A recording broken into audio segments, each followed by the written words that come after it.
Hi, everybody. Today I sat down with Pandora Hardtman, a nurse midwife and global nursing leader who was formerly the chief nursing and midwife officer for Jhpiego and now serves as international midwifery consultant to the United Nations Population Fund. Pandora is a Caribbean nurse migrant who is passionate about recognizing and advancing the rights of nurses to pursue career opportunity wherever they need to, and the responsibility to pay that forward through local investment of experiences and resources. Stick around, this episode starts now.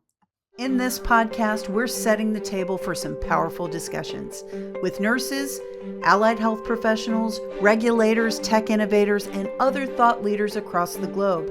Welcome to Care Anywhere, the Global Health Workforce Podcast, brought to you by True Merit.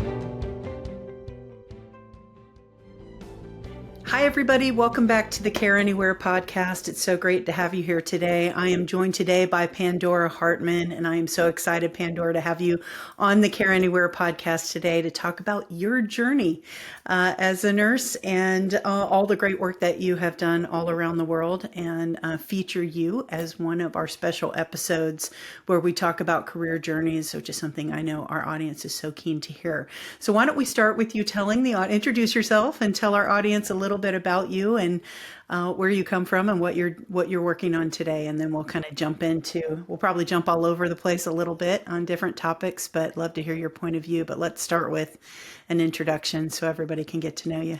Hello, Leah. Thank you so much for having me here. I think it's a great honor to be sitting here and just reflecting back on what an amazing journey it is. I know this will probably be a little bit different when the podcast is released, but today we're actually recording it on International Day of the Midwife. So today's theme of midwives, critical in every crisis. I think that really personifies a journey that, who knew, how it could take you along, and you seeing the critical intersection of nurse midwifery care kind of all over the world on this, oh my goodness, June 3rd will be 30 plus years, hard to believe in the field. Wow, congratulations. That's amazing. And I don't even think I realized the timing of our recording today. So that's fortuitous as well. I always ask my guests, especially those who come from a clinical background and the nurses that we have on the podcast, I'm always interested, as is our audience, I believe, on knowing what inspired you to get into healthcare, what brought you down this pathway, what made you decide to pursue a career in healthcare. Great. For me, I'm not sure there was really kind of any other choice. This was always what I was going to do. I do remember a time when people were saying, you're smart enough to be a doctor, but that never appealed to me. I was born and raised in the Caribbean. And so seeing Miss Iris, I still remember Miss Iris, the community health midwife, and the stories, it was just a part of what you did. And I think too, coming from a generation where when we looked at career options, particularly for women of color, it was like teaching was really stable, nursing was really stable. So you tended to gravitate towards those things that might have like the longevity and the community respect and all of that stuff as well. And their caretaker roles, which always felt to be a natural fit for women. Natural fit, I think, and just from many, many reasons, instability and what options were open to women. Yeah, wonderful. So what did your early days in nursing look like? How did that start? Your experience going through training and then stepping out into bedside care, frontline care? Can you describe that a little bit? It's funny because when you just asked that, I thought of something I hadn't thought of in a long time. My 14-year-old self as a candy striper in King Edward Me too. Memorial Hospital. I hadn't thought about that in forever. Yeah. Oh my goodness. And getting assigned to the maternity ward. That was always sort of my favorite award. We did all sorts of things on the maternity unit. So really, really early days, an exposure to a vast array of options within the hospital setting. Early memories rocking the babies and my, candy stripes with that. And then moving on, because that was also instrumental, I think, in terms of veering towards scholarships, scholarships to get off the island and get into nursing school, because there were at the time, no nursing schools available, easily accessible on island. And So then, that's what motivated you to mobilize your career, I'm assuming, is access to resources and availability. It's interesting. My first step into my clinical career was as a candy striper as well. I was 14 years old, and my mom said, "You're not going to waste your summer. I want you to go down and do something worthwhile." And I loved it. And it was my time in term nursery that was my first assignment, and I loved it so much that I stayed for 4 years through high school. So that's interesting. We have that in common.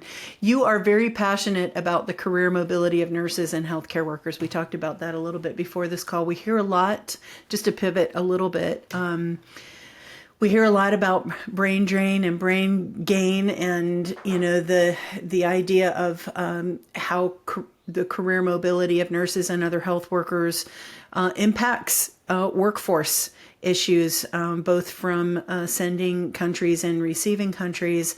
And I know you have some thoughts on that. Certainly something we talk a lot about here at True Merit, CGFNS. And the role that we play in helping support nurses and other health workers take their careers wherever they want to take them in the world.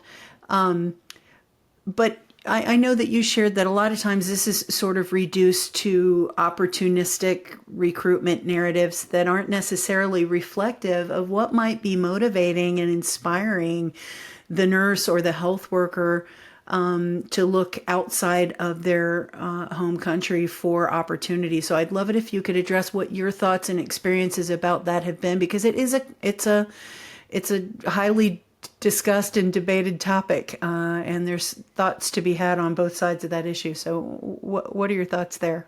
you're so politically correct as you frame that, Lee. I can't promise that I'll be as politically correct. That's okay. Because this is one of the things. I mentioned candy striping sort of being one of the venues that got scholarships.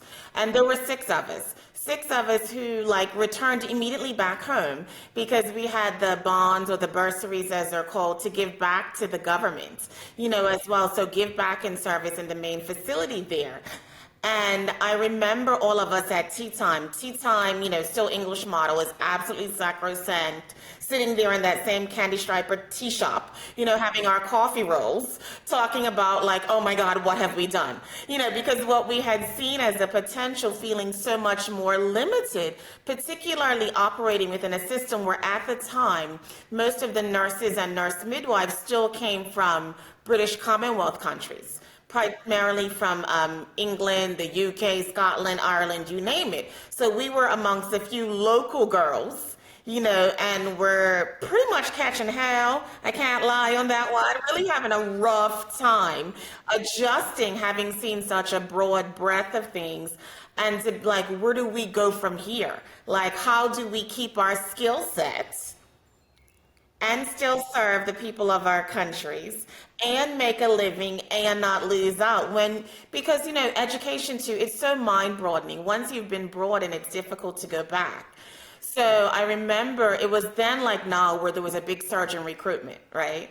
And so the recruiters coming around and sitting there at tea time, we would always meet on tea time from all our different units, looking at kind of what options were in contracts. And saying, okay, well, I remember saying to the crew, well, it's 18 months, and if nobody likes it, we could come back home afterwards.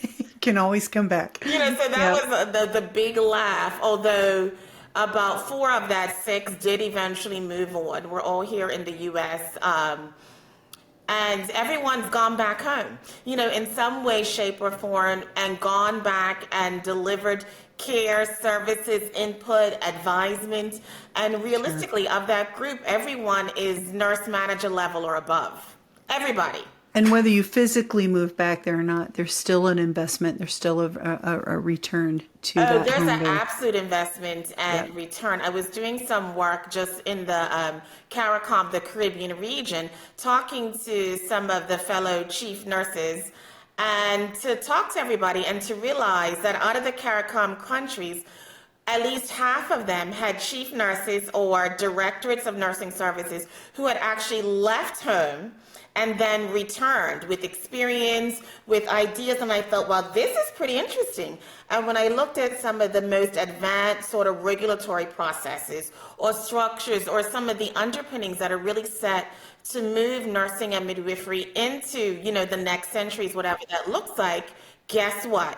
Everybody around that conference table had been out and come back for different. So it really got me thinking about that. And then as well, when we look at the diaspora return in terms of educational offerings, the webinars now, that's even more accessible. But even before that, people who go home every summer or cousins and aunties are still there and you advise back. And even in my particular case, the government reaching back out and regular contact when there was regulation was always kind of my thing. That's actually kind of what got me in trouble and got me out too, realizing some of the legal structures that were different, but being called back to say, hey, Pandora, can you help? Or, hey, we're looking to set up this. So I really think we've got to broaden our mindsets about what give back looks like.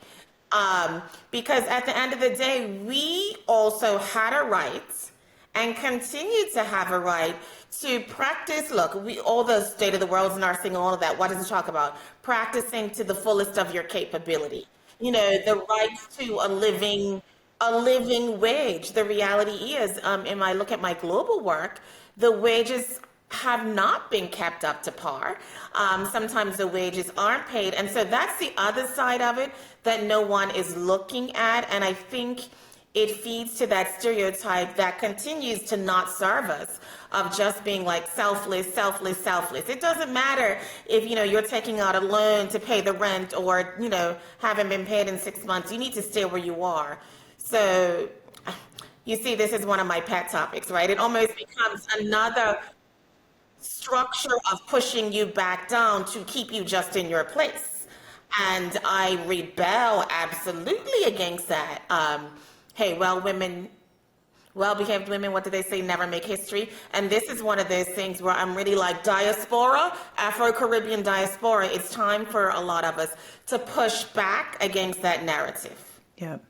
And pursue opportunity wherever you need to support your career and your goals and your family. Absolutely. Yeah. All of it. I mean, and when we look at remuneration, right? The give back, the push, the pull back into the economies that those of us who have traveled afar are able to give back to our economies. Well, there is no denying that. No, that's something we cover in our Economics of Nurse Migration report, the remittances that go back. I was thrilled to see that. I was like, see, there is the proof. Like, we know it was always there. Because, you're taking care of families and things at home, so. Absolutely.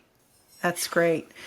The leadership roles you've been in and the one you recently ran with Jhpiego take you all over the world, as you've mentioned, especially in the Global South. You have a lot of perspective on where these countries are challenged at a workforce level, some of which you just touched on economically, but there's a more nuanced access to training, opportunity, those things as well, and why these health workers need career opportunity pathways. What have you learned in your work in these countries that compels you to the leadership and advocacy that you're doing today around not only workforce development, but career pathing and opportunity development, which is a big part of that discussion, again, around resource allocation globally, and some of the things that we touched on. Can you speak to those as well? That's a really interesting one. I think a big propeller for me remains that a standard is a standard. It is a standard. I remember having a pretty fierce debate, I'll call it, with, some colleagues at one point. I was like, it's not a golden minute for American babies, but, a golden 3 minutes for African babies when it comes to that initial time frame between assessment and the initiation of like good respiration in a baby that comes out depressed. And I remember that being a fierce debate, and I was mad. Why are we even having this debate?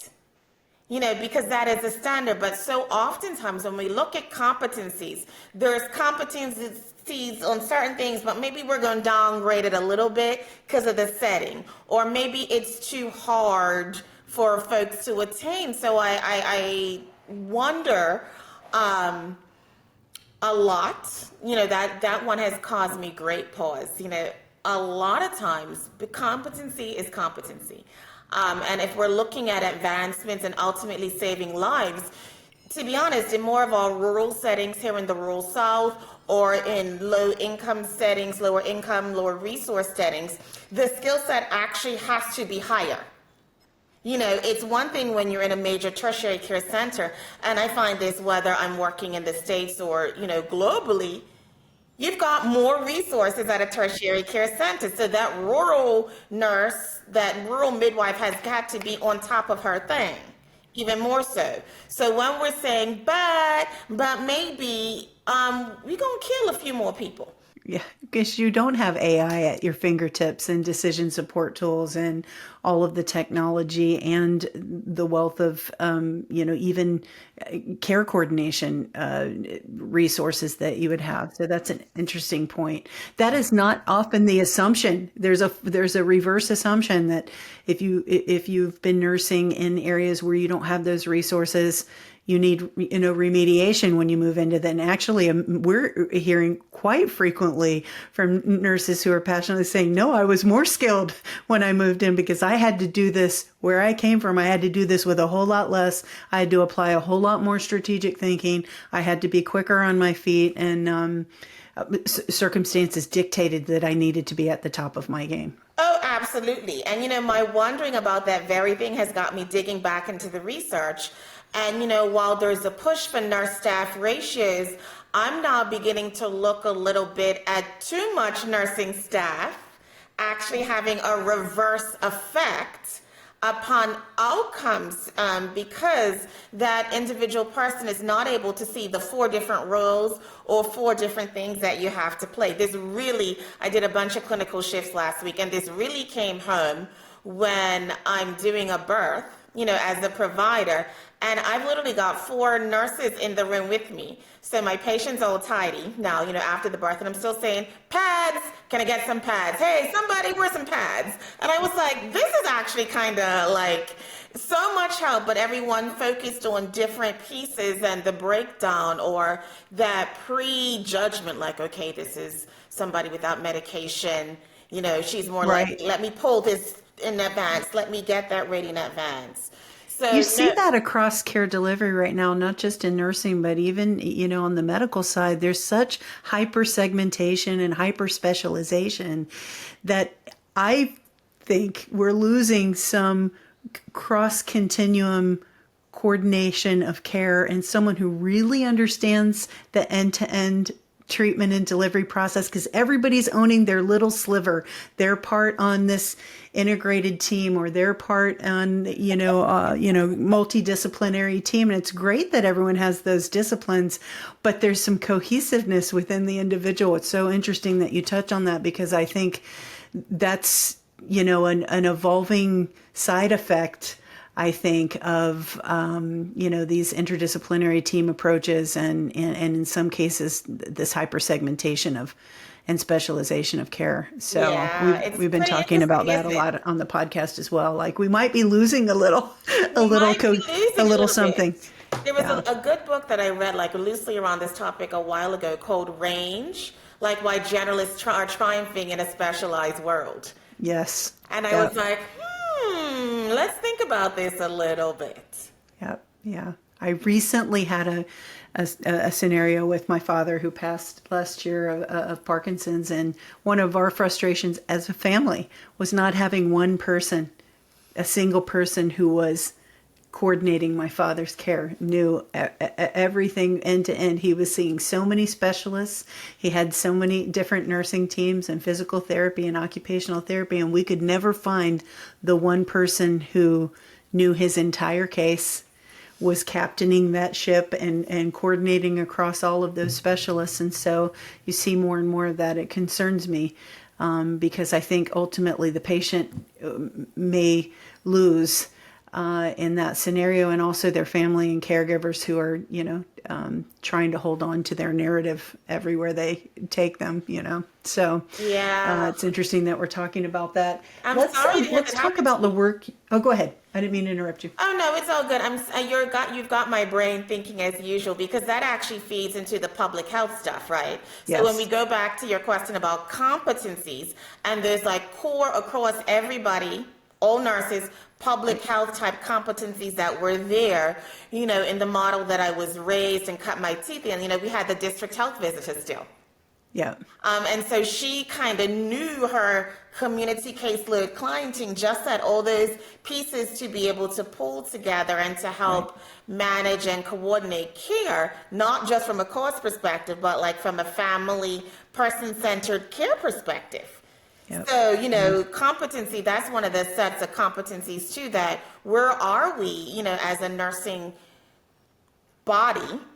Yep. I see nursing body. I refuse to call it a nursing fraternity. Can we talk about that Can part? we Why is it a talk about? nursing fraternity when there's more women? But we're going to Yeah. leave that alone and say the nursing body, Yeah. that's looking at the total person again and not Yeah. just siloed, get them in, treat them and street them. As Yeah. you'll sometimes hear my I ER think it's one of the reasons we've seen a rise in patient care advocates, that patients feel like they have to have a voice in the room because there's a steady stream of people coming in and out of that patient's care and treatment, story. And we see more and more patient advocacy, and not just for concerning issues, but just I need somebody who can help me decipher what I'm hearing from the steady stream of care team members who are coming in and out of my family member's room.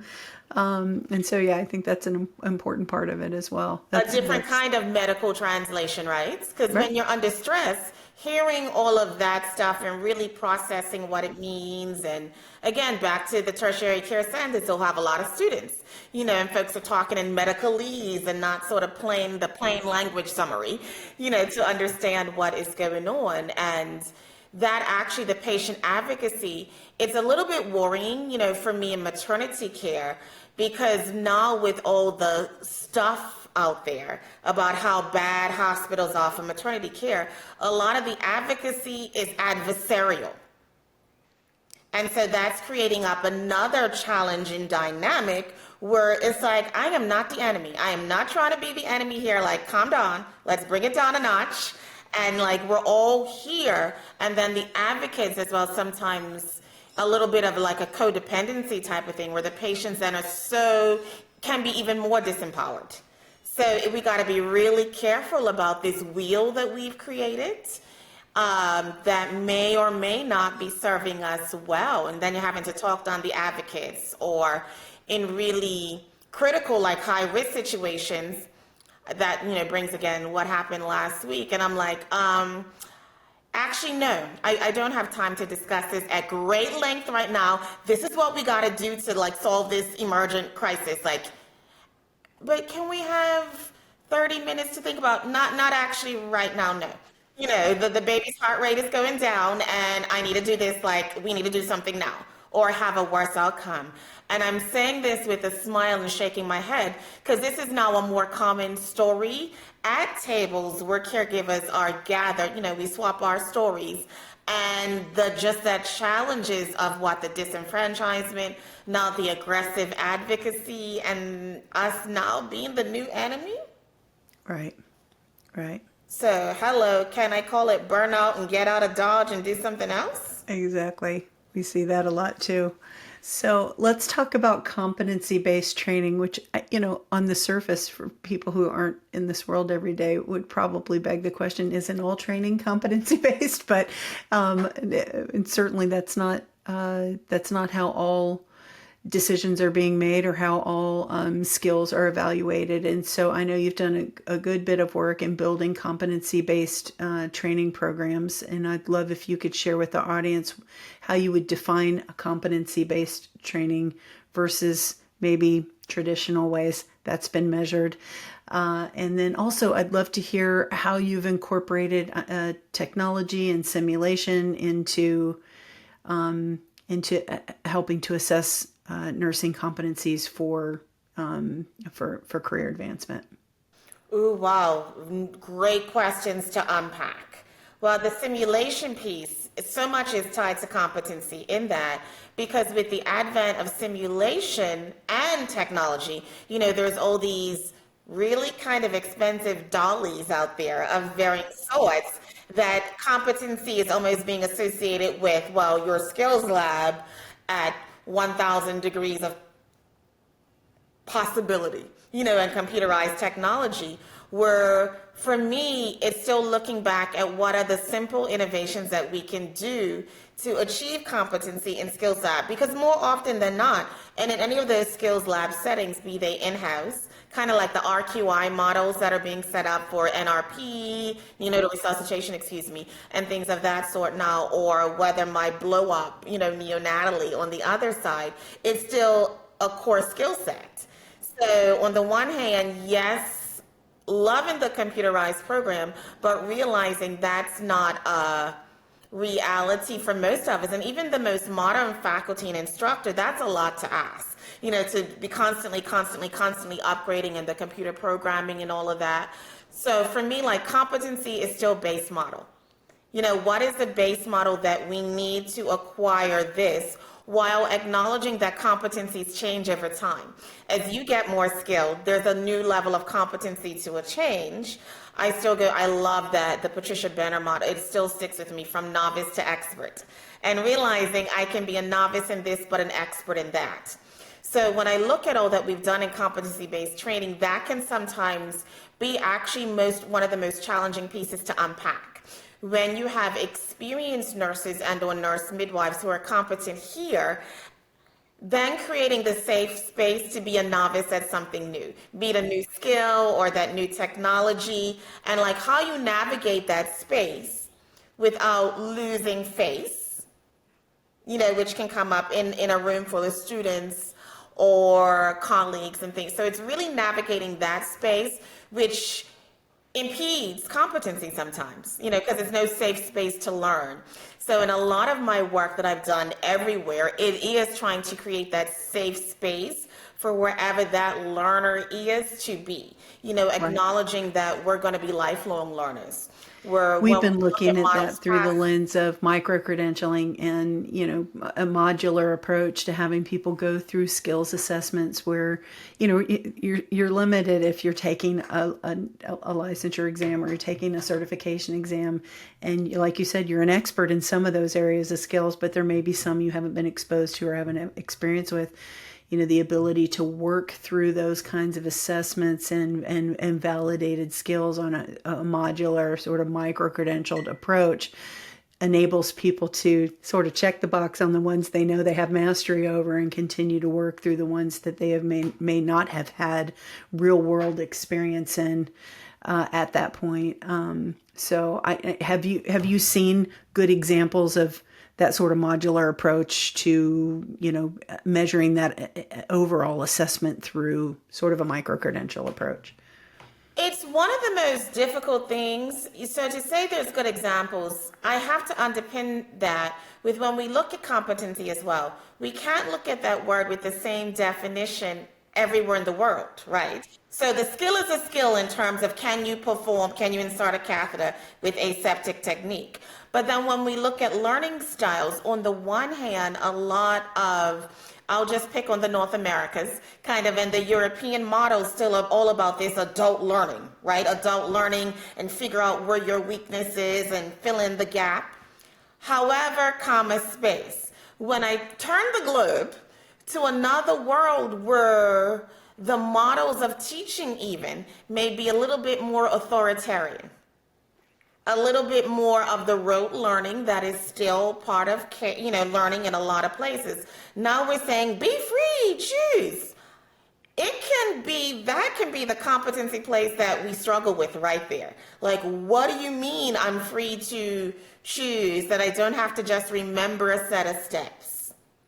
So even, talking to nurses who are transitioning into other models, through migration, is like that piece that comes up more about competency than any particular module. It's how do I get my brain around that piece. It's funny, I remember doing sort of a little test because now these, like all this adaptive stuff, right? So instead of an 8 hour course, you may only do 2 hours. And I had a sample of 30 different countries. I had this grand idea thinking it would work easily. Let's just do the adaptive test and see where everyone is. Because I was trying to figure out something different, how to approve the content. Most of the group never even got through that adaptive test because they couldn't handle being wrong. Oh, wow. That, The learning that experience was a of, huge learning in itself. I was like, we didn't get to content improvement. Because I'm like, just click a button. It don't matter. Just, and they're like, no. We got to do this as a group. And I'm like, no. Let's do this individually. No. This is a group, which is another piece of it. Rote learning and then more of a group community approach. I was like, wow, I didn't know what to do with that one. Because looking at competency, I thought we could be really innovative, right, and go forward with the stuff. But no, we had to unpack some deeper levels. And this was with a group of, middle to senior experts. yeah. Instructor-led versus self-guided is a big leap for some. Exactly. Yeah. But we just say competency-based learning modules, and it sounds so Right. box, but it's not. Yeah. It's an adjustment. It's a different way of navigating the same material or the same assessments, but yeah, in a different way. That's amazing. Where you have you talked about the use of even some of the most simple technologies or simple techniques, and sometimes having worked in health IT for a long time, we always go for these very complicated solutions. And sometimes the simplest is better. I worked for I think I shared with you, worked for Verizon for a number of years in their healthcare practice. And there were so many times people wanted us to help enable or build these complex technologies for patient communication and care access. And there were many times we circle back and say a text message is the best way to solve this problem. We don't have to build a mobile app. We don't have to do something complicated. Actually, if you just had SMS messaging, it would work here. I'm curious what you've seen in your learning environments where some of those simple solutions have actually yielded, some good training results. Can I talk about my growing disdain for the apps? Everybody wants an app because an app is a quick solution. So then you look at a phone that's got like 5 pages of apps that are all doing something different and no one's talking and they're all supposed to help me and I can't remember just to log on to Epic, right? I've got like micro identity, this, and I'm like, I refuse to even do it anymore. So that's me, who I feel like is at least halfway adept in some of the systems. And then I go back and say, okay, well, we acknowledge that there are economic challenges, right? There are IT challenges in terms of access to Wi-Fi. So I remember some colleagues were really annoyed with me because they were like, oh, champion. I was like, well, who's paying for my phone upgrade? Who's paying for my airtime? Who's paying for my, and I just kept coming back to that, like in the discussion. So no, if we're saying on the one hand that nurses aren't being paid, they don't have this, they don't have that, you really think I'm going to waste my money and time on an app? Or the protocol that hasn't caught up because, still technically not wanting our phones, or the upgrades to the phone. Yeah. No one is addressing that piece of it. So they just want you to use it. Surefire answers of that. Give me my app and a new phone every 18 months because they're built to break or something like that. Whatever time frame it is to make it work. Yep. Yeah. So if you're making the investment in all that. But that to me is the piece that stands out. Like, we're not addressing that piece. No. And it's every little bit of that is one more layer of burden and complexity that you're having to wade through every day just to provide your standard of care to your patients. So yeah, it's a lot to consider. Can you, I think you touched on some programs, competency-based training programs that you've been working through. Let's shift because we only have a little bit of time left. Where do we need policy change?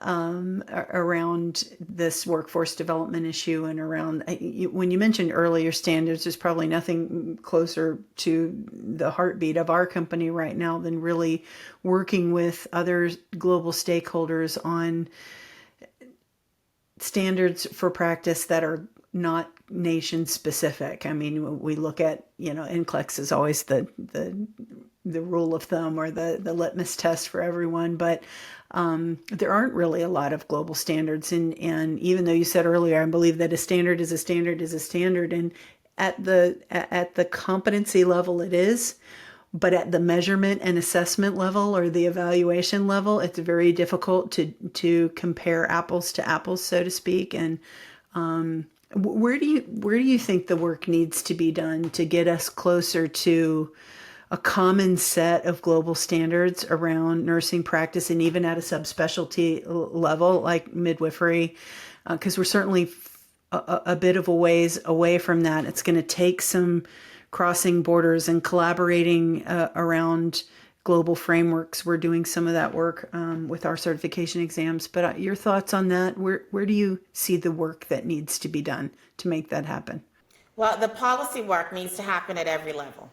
I mean, literally at every level, from the intervention, at the bedside level to the marching on Capitol sort of level. And so it's implanting, I think, nurses and midwives at every level of that. Because even sometimes we look at that word policy and standard and everyone's thinking it's somebody else's job.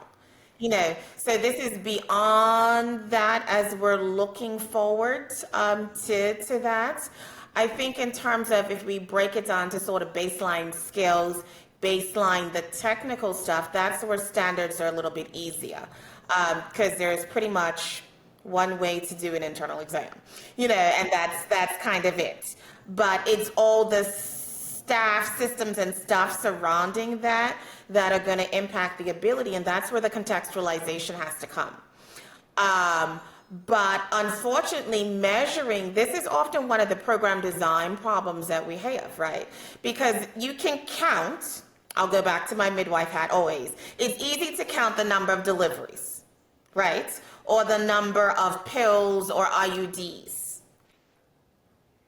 It's a little bit harder to track that policy or protocol that could be 10 years from when we drafted the law, through government changes, slowdowns, shutdowns, to actual implementation. So I fear that because the gloss is not being able to get those quick, rapid measurement and evaluation numbers, that deeper rooted work never gets tended to. Because it's not sexy, it's kind of a slog to get through the legalese to move this through. To also get, whatever government structures you're in, there's always going to be a government in opposition, right? To get people to realize these are bigger issues, the underplay of women's issues surrounding, we talked about caregiving earlier, caregiver roles. So the policy stuff is embedded in all of that. And until we're willing to really unpack that and to not get discouraged. I mean, I've worked on some legal stuff that took 15 years to come to fruition. Stuff that you would have thought was a no-brainer. And so it's also the training and the skills, because global is local. Local is global when it comes to the policy pieces and moving it, be it policy, high level, or protocol. So I'm loving seeing the global frameworks that are looking at some of the broader ethical issues that we want to do no harm, across the board. I love that. Some of the baseline skill sets that are the same. The core skill sets. And then just really, I think, digging into the nuances of that again, we're going to need funding and support to get to that. I was going to say investment is huge. The investment is huge, yeah. And to not expect a quick return necessarily. But, yeah. The faith that the return is a-coming. Yeah, absolutely. And to see that move its way down, permeate at the basic education level, at curriculum development, at training through certification and licensure and all of this. It is quite the proposition. You talk about policy change at a government level. which is critical, but then you have cultural change at an organizational level. So policy that sits here doesn't necessarily trickle down and make its way into the actual day-to-day policies and procedures, within a health system or, across a culture within an organization. So And then organizational culture, and then you've got right. the internal personal culture. Yes. And, with all of the people who are migrating everywhere, there's other cultural overlays that still impact how care is ultimately delivered, right? So, there's underlying belief systems. So it's tackling multiple levels of what culture looks like to get policy not just enacted, but enforced. Yeah, and then you're trying to do that while the train of the evolution of care delivery is moving, where technology is shifting and innovation is changing, scope of practice is changing. Nurses have a broader scope of practice than they've ever had in some places, but not necessarily everywhere. So there's disparities. Pandora, it has been so great to talk to you. I feel like we could talk about this stuff for a whole lot longer. You have a passion for seeing these changes really take effect and reshape the conversations around nursing practice. So it's great to have you on the podcast, and thank you for sharing your insights and experience and your words of wisdom. My final question would be to you, for all of our nursing students and new nurses who are globally who are listening and are just stepping into their careers, what encouragement or wisdom would you share with them about the future of nursing, and what excites you about the future of nursing that they can share your enthusiasm about? Well, one thing I would say is to stay rooted and grounded. Stay rooted and grounded to what brought you to the profession in the first place. And I think talking to many nurses and midwives the world over, it's always the people. The people have brought them. So when the day is hard and your feet hurt, because your step counter says you walk 15,000 steps and the shift's only half over, remember that piece, because the future is bright. And it's evolving. I think what I didn't know then that I wish somebody would have told me is that we stepped on a warrior pathway, on the warrior women pathway, because there's always something to fight for. But in that, yes, fight for the cause, be passionate, be believed, be there for the people, but don't not be there for yourself. That's a great word of advice. We're going to end right there. That was perfect. Thank you so much. Thank you for joining us. Everybody online, thank you for tuning in today. We'll see you on the next episode. That's it for this episode of Care Anywhere. Thanks for joining us. We hope you'll tune in for future episodes where we will continue these powerful discussions about our global health workforce.